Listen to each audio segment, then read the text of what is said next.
गुरुर पुराण में बताया गया है कि व्यक्ति के कर्मों के अनुसार ही उसका अगला जन्म तय होता है। पाप कर्म करने वाले कई सालों तक नरक भोगते हैं और फिर दोबारा कुयोनि में जन्म लेकर मृत्यु लोक जाते हैं। इसी तरह स्वर्ग लोक प्राप्त करने वाली जीवात्मा के सत्कर्मों का प्रभाव खत्म होने पर उन्हें भूलोक लौटना पड़ता है। ऐसे लोग श्रेष्ठ योनि में जन्म लेते हैं। पुराणों में बताया है कि धोखेबाज, कपटी और अपने हित के लिए छल करने वालों को अगला जन्म उल्लू का मिलता है। पशु पक्षियों को परेशान करने वाले व्यक्ति अगले जन्म में कसाई हत्थे चढ़ने वाला बकरा बनते हैं। माता पिता या किसी अपने का दिल दुखाने वाले, उन्हें प्रताड़ित करने वालों को अगला जन्म जरूर मिलता है, लेकिन पैदा होने से पहले ही गर्भ में उनकी मृत्यु हो जाती है। गौ हत्या, भ्रूण हत्या, महिलाओं की हत्या करना महापाप माना गया है।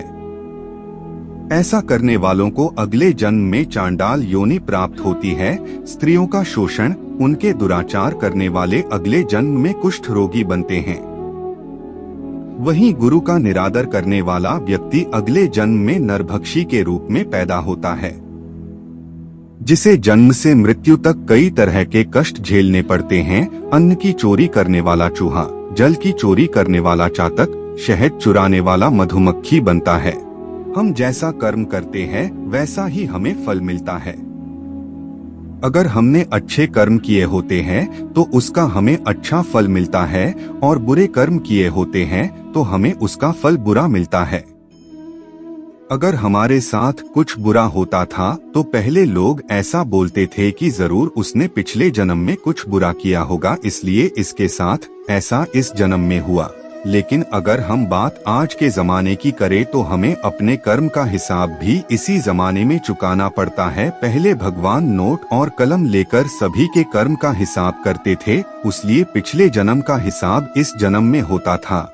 लेकिन आज तो इंटरनेट का जमाना है, इसलिए भगवान भी लैपटॉप लेकर बैठते हैं और सभी के कर्म का हिसाब इसी जन्म में होता है। ये कहानी भी कर्म के बारे में ही है। हमारा जैसा कर्म वैसा ही फल हमें मिलता है। एक छोटे से गांव में एक लड़का रहता था। वो लड़का बहुत ज्यादा गरीब परिवार से था। वो अपनी स्कूल की पढ़ाई करता था और स्कूल के बाद लोगों के घर घर जाकर सामान बेचने का काम करता था।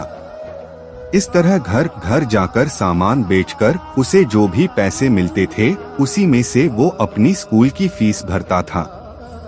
ये लड़का हर रोज की तरह एक दिन स्कूल के बाद दोपहर को सामान बेचने के लिए निकला था। उसे बहुत जोर की भूख लगी थी। उसने ये तय किया था कि मैं अब जो भी घर पे जाऊंगा और सामान बेचूंगा उस घर से पैसे नहीं, खाना मांग लूंगा। वो एक घर के पास जाता है और बाहर से दरवाजा खटखटाता है। उस घर में से एक लड़की बाहर निकलती है और वो दरवाजा खोलती है।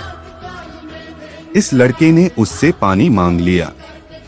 लड़की ने देखा कि ये लड़का बहुत थकासा है। वो लड़की अंदर जाती है और सोचती है कि ये लड़का बेचारा न जाने कब से इधर उधर सामान बेचता होगा, शायद उसे भूख लगी होगी। लड़की ये सब सोच रही थी और वो उसके लिए पानी की जगह पर दूध का गिलास लेकर उसे देती है। लड़का बहुत भूखा था, इसलिए वो दूध पी लेता है और बहुत खुश हो जाता है। उसे लगता है कि इस दुनिया में अभी भी इंसानियत जिंदा है। लड़का भगवान का धन्यवाद मानता है। वो अब लड़की से पूछता है कि आपको मैं कितने पैसे दूं इस दूध के। लड़की ने कहा, मुझे आपसे कोई पैसे नहीं लेने हैं। मेरी माँ मुझे हमेशा ऐसा कहती है कि हमें दूसरों की मदद करनी चाहिए। लड़के ने कहा, आपको कुछ लेना है इस सामान में से? लड़की ने कहा कि आप कुछ मत दीजिए, मुझे कुछ नहीं लेना है। लड़के ने जाते हुए कहा कि मैं आपका दिल से धन्यवाद करना चाहता हूँ क्योंकि आपने मेरी मदद की। इतना बोलते हुए वो लड़का वहाँ से चला जाता है। कुछ समय के बाद इस लड़के ने अपनी स्कूल और कॉलेज की पढ़ाई पूरी कर ली और वो एक अच्छा डॉक्टर बन गया। ये लड़का अब एक शहर में अच्छे हॉस्पिटल में डॉक्टर था। इधर इस लड़की के घर वालों की आर्थिक परिस्थिति दिन दिन बिगड़ रही थी। एक दिन ऐसा आया कि ये लड़की बहुत बीमार हो गई। लड़की को उसके घर वाले उसी हॉस्पिटल में ले जाते हैं जिस हॉस्पिटल में ये लड़का डॉक्टर था। उस लड़के के पास ये लड़की का केस आता है। लड़का लड़की का एड्रेस देखता है तो उसे पता चलता है कि ये तो वही का एड्रेस है जहां पर मैं अपने स्कूल के समय सामान बेचने जाता था। लड़के को अब उस लड़की को देखकर याद आ जाता है कि ये तो वही लड़की है जिसने मुझे मदद की थी। जब मैं भूखा था तब उसने मुझे दूध पीने के लिए दिया था। लड़का उस लड़की का इलाज अच्छे से करता है और अपनी टीम को भी इसके इलाज में कोई कमी नहीं रहनी चाहिए ऐसा बोलता है। वो लड़की ठीक हो जाती है। अब बारी थी लड़की की हॉस्पिटल का बिल देने की।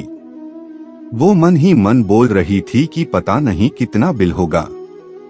वो बहुत चिंतित थी क्योंकि उसके घर वालों की आर्थिक परिस्थिति इतनी अच्छी नहीं थी कि वो लोग ये इलाज का बिल दे पाए। लड़की ने जैसे ही बिल का लिफाफा हाथ में लिया वैसे ही उसने देखा कि उसमें उसका जो भी इलाज हुआ था वो सब लिखा था और साथ में एक छोटी सी पर्ची भी थी। उस पर्ची में लिखा था कि आपने इलाज का बिल बहुत सालों पहले एक गिलास दूध से पे कर दिया है। डॉक्टर तभी वहां पर पहुंच जाते हैं और ये लड़की उनको पहचान लेती है और उनसे कहती है कि आपका बहुत बहुत शुक्रिया। मोरल, अगर आप कुछ अच्छा करते हैं तो अच्छाई आपके पास घूमकर जरूर आएगी। हमें अक्सर हमारे कर्म के हिसाब से ही फल मिलते हैं। जैसा हमारा कर्म होता है वैसा ही हमें कर्म का फल मिलता है। अगर आपको हमारी स्टोरी जैसा कर्म वैसा फल अच्छी लगी हो तो अपने दोस्तों के साथ भी शेयर कीजिए और कमेंट में जरूर बताइए कि कैसी लगी हमारी ये कहानी। दोस्तों, अगर वीडियो पसंद आया हो तो वीडियो के लिए एक लाइक जरूर कर दे और चैनल पर नए हो तो चैनल को सब्सक्राइब जरूर कर दीजिए। वीडियो लास्ट तक देखने के लिए बहुत बहुत धन्यवाद।